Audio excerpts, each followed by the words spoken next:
ജിമ്മിന്റെ example എടുക്കാം. എന്റെ ശരീരം നോക്കിയിട്ട് ആരും ഇത് ചെയ്യണ്ട. അങ്കിത ഒരു NRI ആണ്.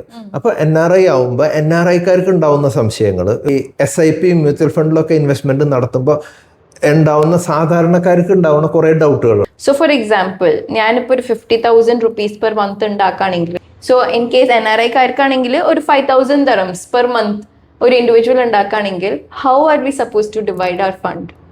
ആൻഡ് എസ്പെഷ്യലി എൻ്റെ ഏജ് ആർക്കായിരിക്കും ഏറ്റവും കൂടുതൽ അതറിയാൻ താല്പര്യം ഉണ്ടാവുക. എനിക്ക് ചെറുപ്പക്കാരായിട്ടുള്ള ക്ലയൻസ് ഞാൻ നോക്കുമ്പോൾ അവരിൽ സാലറിയും പിന്നെ റെന്റും മറ്റു കാര്യങ്ങളൊക്കെ കഴിച്ചാൽ ബാക്കി ഫുൾ ഇൻവെസ്റ്റ് ചെയ്യാന്ന് പറഞ്ഞിട്ട് തയ്യാറായിട്ടുള്ള ഒരുപാട് ക്ലയൻസ് ഉണ്ട്. അപ്പം നമ്മൾ വിചാരിക്കും ഇപ്പോഴത്തെ ജനറേഷനിൽ ബാലൻസ് ഒന്നും ഉണ്ടാവില്ല എന്ന്. പക്ഷേ ഒരുപാട് ബാലൻസ് ഉള്ളതും and they are ready to invest up to 50%. What is SIP, or is there a difference between SIP and mutual fund? Exactly. So if you have any doubts, do ask us down in the comment section and we can do one more session very soon. And you can mention, and she will mention your name while asking the questions. Exactly. I could mention your name. Your personal questions can be asked through me, or even if you want to DM me on Instagram, DM ചെയ്തോ, ഞാൻ നിങ്ങളുടെ questions ഇവിടെ വന്ന് ഞാൻ ചോദിക്കും.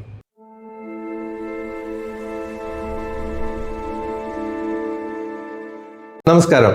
BVB ക്യാപിറ്റലിന്റെ പുതിയൊരു വീഡിയോയിലേക്ക് സ്വാഗതം. ഞാൻ ബൈജു ആണ്, BVB ക്യാപിറ്റലിന്റെ ഫൗണ്ടർ ആൻഡ് MD ആണ്. ഇന്ന് നമ്മളോടൊപ്പം ഒരു സ്പെഷ്യൽ ഗസ്റ്റ് ഉണ്ട്. വേറെ ആരുമല്ല, എൻ്റെ മകൾ അങ്കിത ബൈജു ആണ്. Hi all to the viewers of BVB Capital. I hope all of you are doing good. ഞാനിപ്പോൾ UAE വർക്ക് ചെയ്തുകൊണ്ടിരിക്കുകയാണ്. At the same time, I'm also a SEBI certified investor. I started investing and trading since 2019 and I'm also a licensed creator of UAE. അങ്കിതയ്ക്ക് ഒരുപാട് സംശയങ്ങളുണ്ട്. അതായത് ഇൻവെസ്റ്റ്മെൻറ്റിനെ പറ്റിയിട്ടും അല്ലെങ്കിൽ എങ്ങനെ invest ചെയ്യാം, അല്ലെങ്കിൽ ഇതിൻ്റെ ഈ SIP ചെയ്യുമ്പോൾ ഇടയ്ക്ക് അത് എടുക്കാൻ പറ്റുമോ, അങ്ങനെയുള്ള കുറേ കാര്യങ്ങൾ അങ്കിതയ്ക്ക് ഉണ്ടാവും. അപ്പോൾ ഇതിൽ ഞാൻ അങ്കിതയോട് ഞാൻ പ്രത്യേകം പറഞ്ഞിരുന്നതെന്ന് വെച്ച് കഴിഞ്ഞാൽ you ask what ever you want to ask. എന്താണെന്ന് വെച്ച് കഴിഞ്ഞാൽ you have already started investing with us, but there are so many questions which you have to get it from me and most of your friends want to get the answer from me. അപ്പോൾ അങ്കിത ഒരു NRI ആണ്. അപ്പോൾ NRI ആവുമ്പോൾ NRIക്കാർക്ക് ഉണ്ടാവുന്ന സംശയങ്ങൾ ഈ SIP mutual ഫണ്ടിലൊക്കെ investment നടത്തുമ്പോൾ ഉണ്ടാവുന്ന സാധാരണക്കാർക്ക് ഉണ്ടാവുന്ന കുറേ ഡൗട്ടുകളുണ്ട്. അതെല്ലാം ഈ ഒരു വീഡിയോയിലൂടെ നമുക്ക് മറ്റുള്ളവരിലേക്ക് പകർന്നു കൊടുക്കാൻ പറ്റും.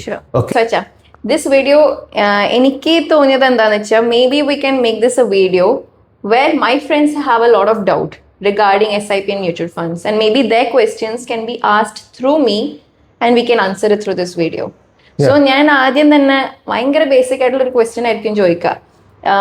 It's something we might know because we have been in the financial market since all these years, but first thing will be, what is SIP, or is there a difference between SIP and mutual fund? Okay, that is very good question and a relevant question. നമുക്ക് മിക്ക ആൾക്കാരും ഈ ഒരു question ഞങ്ങളടുത്ത് ചോദിക്കാറുണ്ട്. Mutual fund SIP തമ്മിലുള്ള ഒരു confusion ഉണ്ടല്ലോ, അത് പൊതുവെ എല്ലാവർക്കും വരാറുള്ളതാണ്. എൻ്റെ അടുത്തേക്ക് വരുന്ന ക്ലയൻസും അല്ലെങ്കിൽ കോൾസ് ആയാലും അവർ ചോദിക്കും മ്യൂച്വൽ ഫണ്ടിൽ ഇടണോ അല്ലെങ്കിൽ SIPയിൽ ഇടണോ എന്ന് ചോദിക്കും. അപ്പോൾ അത് ആദ്യം ഒരു ചെറിയ ക്ലാരിഫിക്കേഷൻ ഞാൻ തരാം. ആദ്യം മ്യൂച്വൽ ഫണ്ട് എന്താണെന്ന് ഞാൻ പറഞ്ഞ് മനസ്സിലാക്കി തരാം. ഭയങ്കര സിമ്പിളായിട്ട് പറഞ്ഞ് മനസ്സിലാക്കി തരാം. മ്യൂച്വൽ ഫണ്ട് എന്ന് വെച്ച് കഴിഞ്ഞാൽ സപ്പോസ് നമുക്ക് കുറച്ച് കമ്പനികളിലൊന്ന് ഇൻവെസ്റ്റ് ചെയ്യണമെന്നേക്ക്, അതായത് ഒരു ജ്വല്ലറി ഉണ്ട്, ഒരു ഹാർഡ്വെയർ ഷോപ്പ് ഉണ്ട്, ഒരു ഹോട്ടലുണ്ട്. ഈ മൂന്നെണ്ണത്തിലും നമ്മൾ 100 രൂപ 100 രൂപ 100 രൂപ വെച്ചിട്ട് ഇട്ടു.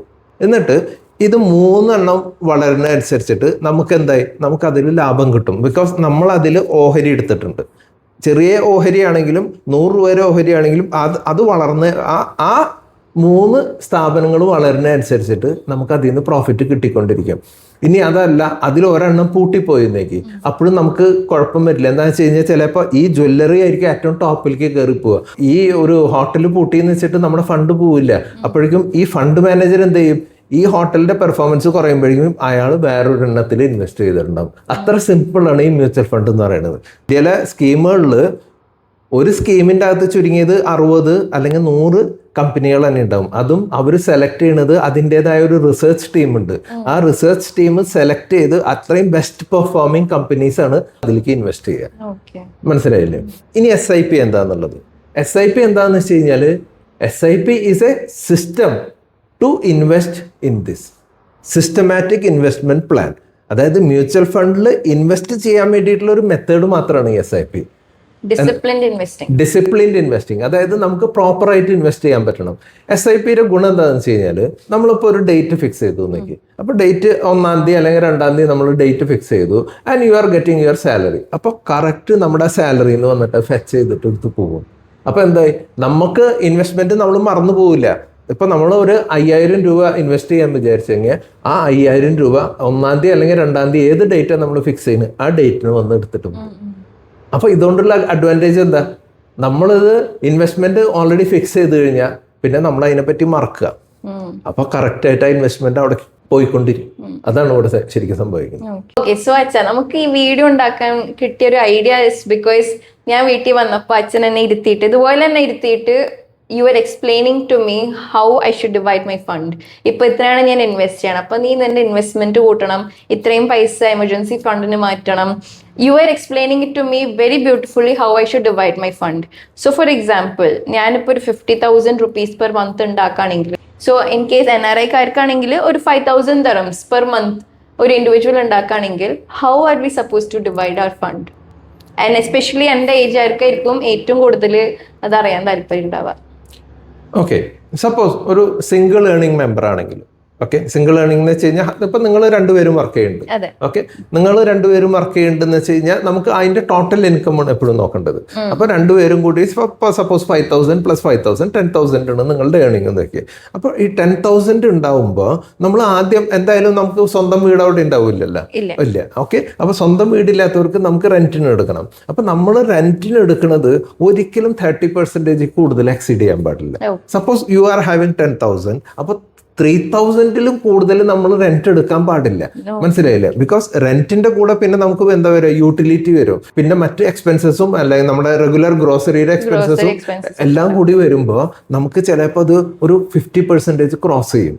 ആ 50%-ൽ തന്നെ നിർത്താൻ നോക്കണം നമ്മൾ.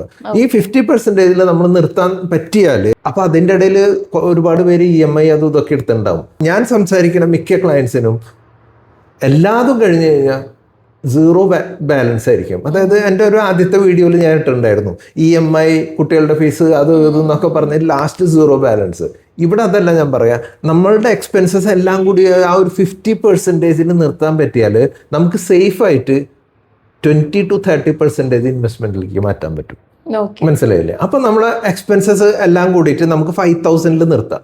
ഈ 5,000-ൽ നിർത്തിയിട്ട് ബാക്കി 5,000 എപ്പോഴും നമ്മൾ അപ് ടു 50% നമുക്ക് സേവ് ചെയ്യാൻ പറ്റിയെന്നേക്ക്.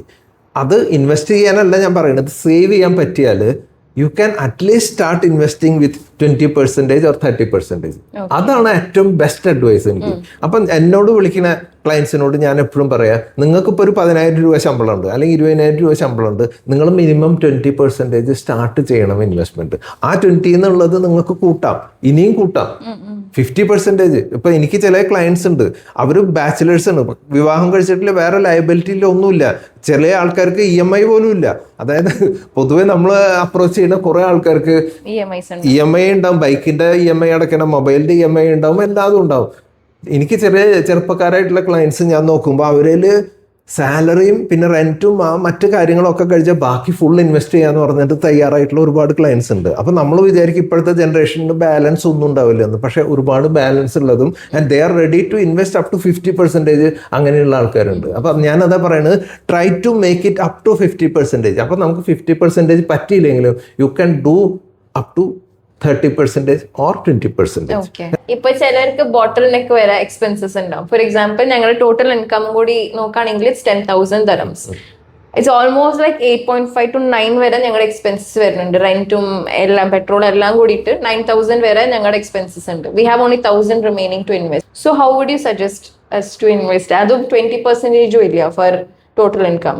Okay, good question, but this is very common question. ഞങ്ങൾക്ക് ഇവിടെ വരുന്ന ക്ലയൻസിൻ്റെ ആയാലും കോൾസിലായാലും ഞങ്ങൾക്ക് ഈ വക ക്വസ്റ്റ്യൻസ് വരാറുണ്ട്. അപ്പം ഞാൻ എപ്പോഴും പറയാം, okay, don't wait to invest, at least start with 500 rupees എന്ന് പറയും. ഞാൻ പറയും start your investment with 500 rupees എന്ന് പറയും. അത് നമ്മളൊരു ഇൻവെസ്റ്റ്മെന്റ് ബിഹേവിയർ ബിൽഡ് ചെയ്യാൻ അത് ഹെൽപ്പ് ചെയ്യും. ഓക്കെ, അവിടെ നിന്ന് പിന്നെ അടുത്തത് എന്താ ചെയ്യേണ്ടതെന്ന് വെച്ച് കഴിഞ്ഞാൽ, ഫസ്റ്റ് നമ്മൾ കമ്പനിയോട് റിക്വസ്റ്റ് ചെയ്യുക. നമ്മൾ വർക്ക് ചെയ്യുന്ന കമ്പനിയില്ലേ, കമ്പനിയോട് റിക്വസ്റ്റ് ചെയ്യുക, C my living expenses is still here, I cannot survive with this amount. അപ്പോൾ അത് അവരോട് പറയുമ്പോൾ അത് ഇഫ് ഒരു ജനറസ് ആയിട്ടുള്ള ഒരു കമ്പനിയാണെന്ന് വെച്ച് കഴിഞ്ഞാൽ അല്ലെങ്കിൽ ഒരു നല്ലൊരു ബോസ് ആണെങ്കിൽ അവർ അത് സാലറി ഹൈക്ക് തരും. ബിക്കോസ് അവർക്ക് അവരുടെ എംപ്ലോയി അവിടെ നല്ല സന്തോഷമായിട്ട് ഉണ്ടെങ്കിൽ അയാളുടെ പെർഫോമൻസ് അതുപോലെ വരുള്ളൂ. അപ്പോൾ അവരെന്തായാലും ഡെഫിനറ്റ്ലി ഹൈക്ക് ചെയ്യും. ഇനി അതല്ല സ്റ്റബേൺ ആയിട്ടുള്ള ഒരു എംപ്ലോയി ഉണ്ട്, അതായത് ബോസ് ഉണ്ടെന്നേക്ക് അവർ എന്തായാലും സാലറി കൂട്ടൂല എന്ന് വിചാരിക്കുക. അടുത്തത് എന്താ ചെയ്യുക? നമുക്ക് എവിടെയൊക്കെ നമുക്ക് കട്ട് ഷോട്ട് ചെയ്യാൻ പറ്റും നോക്കുക, നമ്മുടെ എക്സ്പെൻസസ് എവിടെയൊക്കെ കട്ട് ഷോട്ട് ചെയ്യാൻ പറ്റും നോക്കുക, എന്നിട്ട് നമ്മൾ സ്റ്റാർട്ട് ഇൻവെസ്റ്റിംഗ്. അതാണ് എൻ്റെ അഡ്വൈസ് ഉള്ളത്. Okay, so 2019 മുതൽ my friends know that I'm an active trader and a passive investor. So when they hear that I'm a passive investor, all of them used to be like, oh, എനിക്കും invest ചെയ്യണം, ഞാൻ എങ്ങനെ invest ചെയ്യാം. I used to always advise them to do it through mutual funds. But അന്ന് എൻ്റെ അടുത്ത് ചോദിച്ച ഫ്രണ്ട്സും ഇന്ന് ഇതുവരെ when we discuss or when we have casual chit chats, I've understood they've not even started investing. And ഞാൻ എപ്പോഴും ചോദിക്കും അവരോട് എന്തുകൊണ്ടാണ് ഇൻവെസ്റ്റ് ചെയ്യാത്തത്. The only reason they give me is എൻ്റെ കയ്യിൽ ഇപ്പോൾ ഉണ്ടാവും എന്ന് എനിക്ക് തോന്നുന്നില്ല, അല്ലെങ്കിൽ ഞാൻ സമയം എടുക്കും, അല്ലെങ്കിൽ ഒന്ന് ആലോചിക്കട്ടെ, എനിക്ക് സമയം കിട്ടണില്ല ഇൻവെസ്റ്റ് ചെയ്യാനായിട്ട്. They give a lot of excuses. So why is this scene? Means majority of them or half of them would want to invest, but half of them they sit and procrastinate thinking of investing. ഇത് എന്താ പറയാന്നറിയോ, ഒരു ജിമ്മിന്റെ example എടുക്കാം. എൻ്റെ ശരീരം നോക്കിയിട്ട് ആരും ഇത് ചെയ്യണ്ട. അപ്പോൾ ജിമ്മിന്റെ എക്സാമ്പിൾ ഞാൻ പറഞ്ഞത് എന്താണെന്ന് വെച്ച് കഴിഞ്ഞാൽ, ചിലവർ ജിമ്മിൽ പോകാൻ വേണ്ടിയിട്ട് വില കൂടിയ ഷൂ, വില കൂടിയ ടീഷർട്ട് ഇതൊക്കെ മേടിച്ച് വെക്കും. നല്ല വില ഉണ്ടാവും അതിനൊക്കെ, പക്ഷെ പോവില്ല. അതാണ് ശരിക്കും സംഭവിക്കുക. നമുക്ക് ജിമ്മിന് പോകാന്ന് വെച്ച് കഴിഞ്ഞാൽ അതൊരു മനസ്സിൽ വരുന്ന ഒരു ഇതാണ്, വിശ്വാസമാണ്. അതായത് ഞാൻ ജിമ്മിന് പോയാൽ എൻ്റെ വയറ് കുറയും, എനിക്ക് നല്ല ലുക്ക് വരും. അതൊക്കെ ചിലവർക്ക് അത് പറ്റും, മനസ്സിലായില്ലേ? അവർക്ക് ആ ഡ്രസ്സും അല്ലെങ്കിൽ ഷൂവും ഇതൊക്കെ മേടിക്കുക, അല്ലെങ്കിൽ ജിമ്മിൻ്റെ ഡ്രസ്സ് മേടിക്കുന്നതോടൊപ്പം തന്നെ അവർ പോവുകയും ചെയ്യും. അതെന്ന് വെച്ച് കഴിഞ്ഞാൽ ഒരു മോട്ടിവേഷനാണ്. അതായത് എനിക്ക് ജിമ്മിന് പോയാൽ ഈ ഒരു ലുക്ക് വരും, അതിനനുസരിച്ചിട്ട് അവർ പോവും. ഇതേപോലെ തന്നെയാണ് ഇൻവെസ്റ്റ്മെൻറ്റിന് ഒരു മോട്ടിവേഷൻ വേണം. അതായത് മോട്ടിവേഷൻ എന്ന് വെച്ച് കഴിഞ്ഞാൽ ആദ്യം നമ്മൾ എന്താ അറിയേണ്ടത്, നമുക്കൊരു ഫൈനാൻഷ്യൽ ഗോൾ വേണം. ഈ ഗോള് ഇപ്പം ഞാൻ ഈ നേരത്തെ പറഞ്ഞ ജിമ്മ് ഒന്നും കൂടി റിപ്പീറ്റ് ചെയ്യാം. ഗോൾ എന്തായിരിക്കും അവിടെ? എനിക്ക് നല്ല 6 പാക്ക് വേണം. എൻ്റെ 6 പാക്ക് അല്ല, വീണ്ടും ഞാൻ റിപ്പീറ്റ് ചെയ്യുന്നു, 6 പാക്ക് വേണം. പിന്നെ മറ്റ് ഔട്ട്ലുക്ക് എൻ്റെ കാണുമ്പോൾ നല്ല ഇത് വേണം, നല്ല മസിൽ വേണം. ഇതൊക്കെയാണ് ഗോള് നമ്മുടെ, അല്ലേ? ആ ഗോളിലേക്ക് എത്താൻ ആഗ്രഹമുള്ളവരാണ് ആ ജിമ്മിന് പോവുള്ളൂ. അല്ലാത്തവർ വയറും ചാടിയിരിക്കും, അല്ലേ? അതേപോലെ തന്നെ ഫൈനാൻഷ്യൽ ഗോൾ എന്ന് വെച്ച് കഴിഞ്ഞാൽ നമുക്ക് ജീവിതത്തിൽ ഒരു ടാർഗറ്റ് വേണം. ഈ ടാർഗറ്റ് എന്ന് വെച്ചാൽ ഒരു വീട് വെക്കണം, അല്ലെങ്കിൽ ഒരു മകളുടെ കല്യാണത്തിന് പൈസ വേണം, അല്ലെങ്കിൽ മക്കളുടെ എഡ്യൂക്കേഷന് പൈസ വേണം. ഈ വക ടാർഗറ്റ്സ് ഉണ്ടെങ്കിൽ നമുക്ക് ആ ഗോളിലേക്ക് എത്താൻ പറ്റുള്ളൂ. ഇത് ഗോളില്ലാത്തവർ ഒരിക്കലും ഇൻവെസ്റ്റ് ചെയ്യില്ല, തുടങ്ങുകയില്ല. അതാണ് ഇവിടെ സംഭവിക്കുന്നത് ശരിക്കും. പിന്നെ വേറൊരു കാര്യമുണ്ട് കേട്ടോ, മ്യൂച്വൽ ഫണ്ട് ഇൻവെസ്റ്റ്മെന്റ് പ്രോപ്പറായിട്ട് അഡ്വൈസ് ആർക്കും കിട്ടുന്നില്ല. അതായത് നമ്മുടെ നാട്ടിൽ ഈ മ്യൂച്വൽ ഫണ്ട് ഡിസ്ട്രിബ്യൂട്ടേഴ്സ്, അതായത് ഇപ്പോൾ BVB ക്യാപിറ്റൽ ഒരു ആംഫി രജിസ്റ്റേർഡ് മ്യൂച്വൽ ഫണ്ട് ഡിസ്ട്രിബ്യൂട്ടറാണ്. അതുപോലത്തെ മ്യൂച്വൽ ഫണ്ട് ഡിസ്ട്രിബ്യൂട്ടേഴ്സ് ഭയങ്കര കുറവാണ്. അതായത് ഒരാൾ ഒരു ഇൻവെസ്റ്റ്മെൻറ്റിന് ആഗ്രഹിച്ചാൽ തന്നെ അവർക്ക് അപ്രോച്ചബിൾ ആയിട്ടുള്ള ഒരു ഏരിയ ഇല്ല. അപ്പോൾ സാധാരണ ഒരു ബാങ്കിൽ പോയാൽ മ്യൂച്വൽ ഫണ്ട് ഇൻവെസ്റ്റ്മെന്റ് നടത്താൻ പറ്റും. പക്ഷെ അവർക്ക് എന്താണെന്ന് വെച്ച് കഴിഞ്ഞാൽ അതിനൊരു സ്പെഷ്യൽ ഒരു ആമില്ല അവിടെ. അത് ചിലപ്പോൾ ബാങ്കിലെ മാനേജറായിരിക്കും. ആ ബാങ്കിലെ മാനേജർ നമ്മൾ ഇന്ന് കാണാൻ പോയി, അപ്പോൾ പറയും ഇന്ന് തിരക്കണ്, നാളെ കാണാം. അപ്പോൾ ഒരു ഇൻവെസ്റ്റർ എന്ന് വെച്ച് കഴിഞ്ഞാൽ ഇദ്ദേഹത്തിന് ഇരുന്ന് സംസാരിച്ച് മനസ്സിലാക്കണം. ഇത് പറഞ്ഞ് മനസ്സിലാക്കി കൊടുക്കാൻ അവർക്ക് സമയവുമില്ല, ഒന്നും ഉണ്ടാവില്ല. അതാണ് ഇവിടെ മിക്കവരും ആ ഇൻവെസ്റ്റ്മെന്റ് ഏരിയയിൽ ആഗ്രഹമുണ്ട്. SIP തുടങ്ങാനൊക്കെ ആഗ്രഹമുണ്ട്, അല്ലെങ്കിൽ മ്യൂച്വൽ ഫണ്ട് ഇൻവെസ്റ്റ് ചെയ്യാൻ ആഗ്രഹമുണ്ട്. പക്ഷെ എങ്ങനെ ചെയ്യണം, ഏത് ചെയ്യണം എന്ന് മിക്കവർക്കും പറ്റണമില്ല. പ്ലസ് ഈ പറഞ്ഞ പോലെ ഒരു പ്രൊക്കാസ്റ്റിനേഷൻ ഇഷ്യൂ, അതാണ് ഇവിടെ ശരിക്കും സംഭവിക്കുന്നത്. ഇന്ന് ഞാൻ ലഞ്ച് ബ്രേക്കിന് വീട്ടിൽ വന്ന സമയത്ത് യു ടോൾഡ് സംബഡി ആ ഒരു സമ്പാദ്യം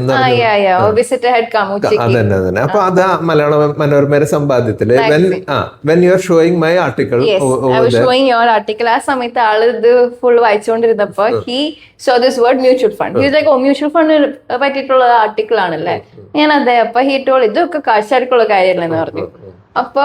what would you like to say about this? ഇത് മിക്ക ആൾക്കാരുടെ ഒരു ധാരണ അങ്ങനെയാണ്. അതായത് മ്യൂച്വൽ ഫണ്ട് എന്ന് വെച്ച് കഴിഞ്ഞാൽ അതിൽ ഇൻവെസ്റ്റ് ചെയ്യണമെങ്കിൽ ഒരുപാട് ലക്ഷങ്ങൾ വേണം, അങ്ങനെയൊക്കെയാണ് എല്ലാവരും ധാരണയുള്ളത്. പക്ഷെ ശരിക്കും പറഞ്ഞാൽ നമ്മൾ ഒരു ദിവസം ഒരു ചായയും ഒരു പരിപ്പോടയും കഴിക്കണമെന്നേക്ക് അതിന്റെ ചെലവ് എത്ര വരും? ഏറി വന്നാൽ ഒരു 20-25 രൂപ അത്രയല്ലേ വരുള്ളൂ. ഞാൻ പറയാം, വെറുതെ ഒരു 17 രൂപ മാത്രം മാറ്റി വെക്കേ. ഒരു ദിവസം നിങ്ങൾ 17 രൂപ മാത്രം മാറ്റി വെച്ചാൽ തന്നെ നിങ്ങൾക്ക് ഒരു 500 അക്യുമുലേറ്റ് ചെയ്യാൻ പറ്റും. ഈ 500 വെച്ചിട്ട് നിങ്ങൾക്ക് മ്യൂച്വൽ ഫണ്ടിൽ ഇൻവെസ്റ്റ് ചെയ്യാം. ഞാൻ എന്താ പറയാന്ന് വെച്ച് കഴിഞ്ഞാൽ അറ്റ്ലീസ്റ്റ് ഒരു 17 രൂപയെങ്കിലും നിങ്ങൾ മാറ്റി വെക്കുക. അത് വെച്ചിട്ട് നിങ്ങൾ സ്റ്റാർട്ട് ചെയ്യും. ഈ വന്ന ആൾക്കായാലും അയാൾക്ക് അത് പറ്റും. അല്ലാണ്ട് മ്യൂച്വൽ ഫണ്ട് എന്ന് വെച്ച് കഴിഞ്ഞാൽ കാശുകാർക്ക് വേണ്ടി മാത്രമുള്ളതല്ല.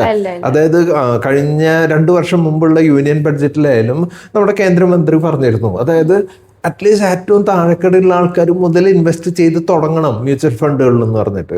അതായത് എല്ലാവരിലേക്കും ഇത് എത്തണം എന്നുള്ളതാണ് ഗവൺമെൻറ് ആയാലും പ്രൊമോട്ട് ചെയ്യണത്. നിങ്ങളെല്ലാവരും ടി വിയിലെ പരസ്യവും പത്രത്തിലെ പരസ്യമൊക്കെ കണ്ടിട്ടില്ലേ? അതായത് മ്യൂച്വൽ ഫണ്ട് ഇൻവെസ്റ്റ്മെന്റിനെ ഗവൺമെൻറ് പ്രൊമോട്ട് ചെയ്യണം. ഇത് ശരിയായിട്ടുള്ള ഒരു ഇൻവെസ്റ്റ്മെന്റ് രീതിയാണ്. അതുകൊണ്ടാണ് മ്യൂച്വൽ ഫണ്ട് ശരിയാണെന്ന് പറഞ്ഞിട്ട് നിങ്ങൾ എപ്പോഴും കാണാൻ പറ്റും. തിയേറ്ററിലും കാണാം, അല്ലെങ്കിൽ പേപ്പറിൽ കാണാം, എല്ലായിടത്തും കാണാൻ പറ്റും. അത് നിങ്ങൾ വിശ്വസിക്കണം. ഇങ്ങനൊരു നിക്ഷേപ രീതി ഉണ്ട്, അത് ഗവൺമെന്റും promote ചെയ്യുന്നുള്ളത്. Why do you think the government is promoting mutual fund? എന്തുകൊണ്ടാണ് ഗവൺമെന്റ് മ്യൂച്വൽ ഫണ്ട് പ്രൊമോട്ട് ചെയ്യുന്നത്? ഒരു രാജ്യത്തിന്റെ എക്കണോമി വളരണമെങ്കിൽ അവിടുത്തെ ബിസിനസ്സുകൾ വളരണം, അല്ലെ? ആ ബിസിനസ്സുകൾ വളരണമെങ്കിൽ അതിലേക്ക് ഫണ്ട് വരണം. ആ ഫണ്ട് വരണമെങ്കിൽ ആൾക്കാർ ഇൻവെസ്റ്റ് ചെയ്യണം. അങ്ങനെയാണ് ഇത് വളർന്നുകൊണ്ടിരിക്കുക. ഓരോ കമ്പനിയുടെയും മാർക്കറ്റ് ക്യാപ്പും അല്ലെങ്കിൽ അതിന്റെ മാർക്കറ്റ് വാല്യൂം കൂടുന്നതനുസരിച്ചിട്ട് അവരുടെ പെർഫോമൻസ് കൂടും, അവർക്ക് ക്യാപിറ്റൽ ഉണ്ടാവാനും പറ്റും. അങ്ങനെയാണ് ഓരോ കമ്പനികൾ വളർന്നു വരിക. നമുക്ക് എന്തായാലും അതിന്റെ പ്രോഫിറ്റ് കിട്ടും. കൂടാതെ രാജ്യത്തിന്റെ ഗ്രോത്തും വരികയും ചെയ്യും. അതുകൊണ്ടാണ് ഗവൺമെന്റ് ഈ ഒരു കാര്യം പ്രൊമോട്ട് ചെയ്യുന്നത്. പിന്നെ അതുകൂടാണ്ട് അതിൽ ടാക്സ് ഭയങ്കര കുറവാണ്. അതായത് സാധാരണ ഇൻകം ടാക്സിന്റെ സ്ലാബ് ഒരു 30% പോവെങ്കിലും ലോങ് ടേം ഇൻവെസ്റ്റ്മെന്റിൽ, അതായത് LTCG long term capital gain എന്ന് പറയുന്നത് ആകെ 12% ഉള്ളൂ. 12.5 അങ്ങോട്ട് വരുന്നുള്ളൂ. അത്രേ ഉള്ളൂ അതില് ടാക്സ്. എനിക്കൊരു ഡൗട്ട് ഉണ്ട്. ഫോർ എക്സാമ്പിൾ, എനിക്ക് ഇപ്പൊ അടുത്ത മാസം എൻ്റെ ബാങ്കിൽ it's zero bank balance, there is no money for that investment. What happens to my SIP? Okay, ഞാനത് ഒന്നും കൂടി ഡീറ്റെയിൽ ആയിട്ട് ഞാൻ പറഞ്ഞുതരാം. അതായത് സപ്പോസ് ഒരാൾ 10,000 ഒരു SIP ചേർന്നു, എന്നിട്ട് നമ്മളെ അക്കൗണ്ടിൽ 9,999 ഉള്ളോന്നൊക്കെ. ഇതിന്റെ ഓട്ടോമേറ്റഡ് പ്രോസസ് ഉണ്ടല്ലേ, SIPയുടെ വിഡ്രോവൽ ഈസ് ഓട്ടോമേറ്റഡ്. അതിൽ 1 രൂപ കുറഞ്ഞാലും അവർ എടുക്കൂല. അതാണ് ഇതിന്റെ ബ്യൂട്ടി. ബ്യൂട്ടി എന്ന് പറയുന്നത് എന്താണെന്ന് വെച്ച് കഴിഞ്ഞാൽ ആ ആൾക്ക് അതുപോലെ സേവിങ്സ് ഇല്ല എന്ന് വെച്ച് കഴിഞ്ഞാൽ അത് എടുക്കൂല. അത് കറക്റ്റ് 10,000 ഉണ്ടെങ്കിൽ മാത്രമേ അത് ഫെച്ച് ചെയ്യുള്ളൂ. അല്ലെങ്കിൽ എന്താവും, ഫെയിൽഡ് എന്ന് പറഞ്ഞിട്ട് ഞങ്ങൾക്കും നോട്ടിഫിക്കേഷൻ വരും, നിങ്ങൾക്കും നോട്ടിഫിക്കേഷൻ വരും. ഓക്കെ, അപ്പൊ ഞങ്ങളുടെ സൈഡിൽ നിന്ന് ഞങ്ങൾ എന്താ ചെയ്യുക, ഞങ്ങൾ അറിയിക്കും, ഇങ്ങനെ ഒരു ഫെയിൽഡ് നോട്ടിഫിക്കേഷൻ വന്നിട്ടുണ്ട്, അത് നിങ്ങൾക്ക് ഈ മാസം സ്കിപ്പ് ചെയ്യണോ അല്ലെങ്കിൽ എന്തെങ്കിലും പ്രശ്നങ്ങളുണ്ടോ എന്നുള്ളത് നമ്മൾ ക്ലിയർ ആക്കും. അപ്പോൾ അവർക്ക് അഥവാ കുഴപ്പമില്ല, അല്ല ഞാൻ മറന്നുപോയി അത് ആഡ് ഓൺ ചെയ്യായിരുന്നു എന്ന് പറയുമ്പോൾ നമ്മൾ പറയും ആഡ് ഓൺ ചെയ്തോ, നമുക്കത് മാനുവലി പേ ചെയ്യാന്ന് പറയും. പിന്നെ അടുത്ത മാസം മുതൽ കറക്റ്റ് ആയിട്ട് എടുത്ത് പോകും. സപ്പോസ് നമ്മൾ 5-ാം തീയതി ഒരു ഡേറ്റ് ഫിക്സ് ചെയ്തു നോക്കി, അപ്പോൾ 5-ാം തീയതി നമ്മുടെ അക്കൗണ്ടിൽ 1 രൂപ അല്ലെങ്കിൽ 10 രൂപ കുറഞ്ഞാലും അത് എടുക്കാണ്ട് പോകും. എന്നിട്ട് നമുക്കത് മാനുവലി വേണമെങ്കിൽ ചെയ്യാം. പക്ഷെ അടുത്ത മാസം മുതൽ അത് കണ്ടിന്യൂ ചെയ്ത് പോകും, 5-ാം തീയതി തന്നെ പോകും. ഓക്കെ, പിന്നെ അത് കൂടാതെ വേറൊരു കാര്യം മനസ്സിലാക്കണം. സപ്പോസ് നമ്മൾ പൈസ, ചിലവർക്ക് ജോലിയൊക്കെ നഷ്ടപ്പെട്ടു അല്ലെ, ജോലി നഷ്ടപ്പെട്ടവർക്കുള്ള പ്രശ്നങ്ങൾ എന്താണെന്ന് വെച്ചാൽ അവർക്ക് SIP കണ്ടിന്യൂ ചെയ്യാൻ പറ്റൂല. അപ്പോൾ ഇതേപോലെ ഞാൻ ഈ ഒരു ക്വസ്റ്റ്യൻ ഒന്നും കൂടി എക്സ്റ്റെൻഡ് ചെയ്യണം. അപ്പോൾ ചിലർ ചോദിക്കുന്നത് എന്താണെന്ന് വെച്ച് കഴിഞ്ഞാൽ, ഞാനിപ്പോൾ ഒരു SIP തുടങ്ങി, എൻ്റെ ഇൻവെസ്റ്റ്മെന്റ് ഒരു 5 lakh ആയി, എനിക്ക് ജോലി പോയി, എനിക്ക് അടുത്ത ജോലി കിട്ടാൻ മേ ബി ഒരു 3 months അല്ലെങ്കിൽ 4 months ടൈം എടുക്കും. അതിനുള്ളിൽ എന്താ സംഭവിക്കാന്ന് നോക്കുക. അപ്പോൾ പറഞ്ഞു ഒന്നും സംഭവിക്കില്ല, നിങ്ങൾ ഞങ്ങളെ വിളിച്ച് പറയാ, സാറേ എൻ്റെ SIP ഒന്ന് തൽക്കാലത്തേക്ക് ഒന്ന് ഇപ്പോൾ സ്റ്റോപ്പ് ചെയ്യണം അല്ലെങ്കിൽ പോസ് ചെയ്യണം എന്ന് പറഞ്ഞാൽ നമ്മളത് പോസ് ചെയ്ത് കൊടുക്കും. നിങ്ങൾക്ക് എപ്പോഴാണ് റീസ്റ്റാർട്ട് ചെയ്യണത്, വീണ്ടും റീസ്റ്റാർട്ട് ചെയ്യും. അത്രയും എളുപ്പമാണത് SIP invest. Already invested amount ഉണ്ടല്ലോ, ഇപ്പൊ 5 lakh ആയി എന്ന് പറയുന്നത് ആ ഇൻവെസ്റ്റഡ് എമൗണ്ട് വളർന്നുകൊണ്ടേയിരിക്കും. അത് മാർക്കറ്റ് വളരുകയാണെങ്കിൽ അതിനനുസരിച്ച് വളർന്നുകൊണ്ടേയിരിക്കും. അതാണ് ഈ mutual fund investment beauty. So for example, എൻ്റെ ഇൻവെസ്റ്റ്മെന്റ്സ് ഇപ്പോൾ എല്ലാം കൂടിയിട്ട് ഒരു 10 lakh ആയി നോക്കി, ആൻഡ് എനിക്ക് I need 50,000. Can I withdraw that? Yes, it is possible. അത് എങ്ങനെയാണെന്ന് വെച്ച് കഴിഞ്ഞാൽ, നമുക്ക് ഇതിൽ ഒരു ലോക്കിനും ഇല്ല ഒന്നുമില്ല എന്ന് ഞാൻ പറഞ്ഞല്ലോ. നമുക്ക് 10 lakh ആയി, നമുക്ക് അത്യാവശ്യമായിട്ട് ഒരു 1 lakh വിഡ്രോ ചെയ്യണം, അത് പറ്റും. അത് നമുക്ക് ആ ഒരു പാർഷ്യൽ വിഡ്രോവൽ നടത്താൻ പറ്റും. പിന്നെ അത് കൂടാണ്ട് ഈ വിഡ്രോവലിന് വേണ്ടിയിട്ട് നമുക്ക് ഞങ്ങളൊന്നും അപ്രോച്ച് ചെയ്യേണ്ട ആവശ്യമില്ല. അതാ നിങ്ങൾക്ക് ഇതിലൊരു മൊബൈൽ ആപ്പ് നമ്മൾ തരുന്നുണ്ടല്ലോ, അതിൽ നമുക്ക് റിഡീം ചെയ്യാൻ പറ്റും. അതിൽ നമുക്ക് വിത്തൗട്ട് ഞങ്ങളുടെ പെർമിഷൻ അല്ലെങ്കിൽ ഞങ്ങളുടെ അറിവില്ലാണ്ട് തന്നെ നിങ്ങൾക്ക് നിങ്ങളുടെ ഒരു 50,000 എമൗണ്ടൊക്കെ നിങ്ങൾക്ക് വിഡ്രോ ചെയ്യണമെങ്കിൽ റിഡീം എന്ന് പറഞ്ഞിട്ട് ആ എമൗണ്ട് അവിടെ അടിച്ചു കൊടുത്തു കഴിഞ്ഞാൽ വിത്തിൻ മാക്സിമം 4 days നിങ്ങളുടെ അക്കൗണ്ടിലേക്ക് പൈസ വരും. നിങ്ങളുടെ നീഡ് ചിലപ്പോൾ ഒരു 50,000 ആയിരിക്കും. പക്ഷെ നിങ്ങൾ വിചാരിക്കും ഇത് ഇത്ര എളുപ്പമാണല്ലോ, അപ്പൊ ഞാൻ വേണമെങ്കിൽ ഒരു 2 ലക്ഷം വിഡ്രോ ചെയ്യാന്നുള്ളത്. ആവശ്യമില്ലെങ്കിലും കൂടുതൽ വിഡ്രോ ചെയ്യും. പക്ഷെ അതിന്റെ ആവശ്യമില്ല. നമുക്ക് എത്രയാണോ എക്സാക്ട് നീഡ് അതിനനുസരിച്ചിട്ട് മാത്രം വിഡ്രോ ചെയ്യാം. ബിക്കോസ് ബാക്കിയുള്ള ഫണ്ട് വളരട്ടെ, അങ്ങനെ നമ്മൾ എപ്പോഴും വിചാരിക്കുക. എത്രയാണ് ആവശ്യം അത് മാത്രം വിഡ്രോ ചെയ്യുക. അത്രയും സിമ്പിളാണ്. നമ്മൾ ഈ സേവിങ്സിൽ നിന്ന് ATM വെച്ചിട്ട് പൈസ എടുക്കൂലേ, അതാവുമ്പോൾ ഇൻസ്റ്റന്റ് ആയിട്ട് കിട്ടും. ഇത് എന്ന് വെച്ച് കഴിഞ്ഞാൽ ഒരു വെയിറ്റിംഗ് പീരീഡ് ഉണ്ടാവും. Maximum 4 days, usually 2 to 4 days അക്കൗണ്ടിലേക്ക് പൈസ വരും. It's a very basic question that everyone is asking. I told you, a lot of them have been asking me since 2019. എങ്ങനെയാണ് ഇൻവെസ്റ്റ് ചെയ്യുക? How do we start investing? Okay, mutual fund investment നമുക്ക് കുറച്ചൊരു procedures ഉണ്ട്. അതായത് ആദ്യം ഒരു KYC clearance ഉണ്ട്. KYC ക്ലിയറൻസിന് വേണ്ടിയിട്ട് പാൻ കാർഡ്, ആധാർ, മറ്റ് ബാങ്കിൻ്റെ ഡീറ്റെയിൽസ് ഇതെല്ലാം വേണം. അത് കഴിഞ്ഞിട്ട് ഈ KYC ക്ലിയറൻസിന് ശേഷം ഒരു റിസ്ക് പ്രൊഫൈലിംഗ് എന്ന് പറഞ്ഞൊരു മെത്തേഡ് ഉണ്ട്. ആ റിസ്ക് പ്രൊഫൈലിംഗ് കഴിഞ്ഞതിന് ശേഷം മാത്രമാണ് നമ്മൾ ഇൻവെസ്റ്റ്മെന്റിന്റെ ഫണ്ട് റെക്കമെൻഡേഷൻ കൊടുക്കുക. ഈ ഫണ്ട് റെക്കമെൻഡേഷൻ കൊടുക്കുമ്പോൾ നമ്മൾ അതിൽ കറക്റ്റായിട്ട് പറഞ്ഞു കൊടുക്കും ഏതൊക്കെ സ്കീമുകളാണ് നമ്മൾ സെലക്ട് ചെയ്ത് കൊടുത്തിട്ടുള്ളത്, എത്രയൊക്കെ വെച്ചിട്ട് ഇടാം എന്നുള്ളത്. ആ ഫണ്ട് റെക്കമെൻഡേഷൻ കൊടുത്തിട്ട് ഓരോരുത്തരുടെ ഇൻകം അനുസരിച്ചിരിക്കും. ആ ഒരു ചോദ്യം ഒന്നും കൂടി ഞാൻ ക്ലിയർ ആക്കി തരാം. അതായത് ഓരോരുത്തരുടെ ഇൻകം മാത്രമല്ല ഇതിൽ നമുക്ക് റിസ്ക് പ്രൊഫൈലിംഗ് എന്ന് ഞാൻ പറഞ്ഞല്ല. അതായത് റിസ്ക് പ്രൊഫൈലിംഗിൽ ഞങ്ങൾ ക്ലിയർ ആയിട്ട് കുറച്ച് കാര്യങ്ങൾ ചോദിച്ച് മനസ്സിലാക്കും. എന്തിനു വേണ്ടിയിട്ടാണ് ഇൻവെസ്റ്റ് ചെയ്യുന്നത്, what is the purpose of investing, okay. പിന്നെ അടുത്തത് എത്ര നാളത്തേക്ക് നിങ്ങൾക്ക് ഇൻവെസ്റ്റ് ചെയ്യാൻ പറ്റും. ഇതില് ഒരു